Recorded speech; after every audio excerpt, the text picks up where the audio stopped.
Hello friends, আজকে আবারও একটা মাছের রেসিপি নিয়ে চলে এসেছি। চলুন শুরু করা যাক। প্রথমে আমি মাছটাকে ভালোভাবে নুন হলুদ মাখিয়ে নিয়েছি।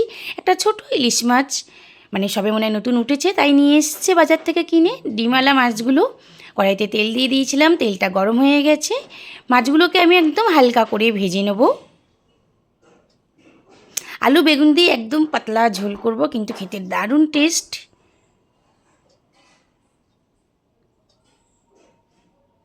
মাছগুলো সব আমি হালকা করে ভেজে নামিয়ে নিচ্ছি।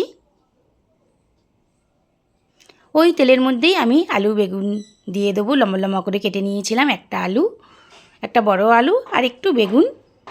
একটু লাল লাল করে ভেজে ওর মধ্যে ধনের গুঁড়ো আর জিরের গুঁড়ো আর নুন আর হলুদ আর কাঁচা লঙ্কা দিয়ে দিলাম। এখানে আমি গুঁড়ো লঙ্কা দেবো না। দিয়ে একটু জল দিয়ে কষে নেবো।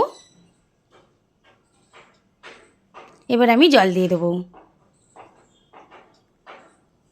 ঝোলটা ফুটে গেছে, ওই জন্য আমি মাছগুলো দিয়ে দিলাম।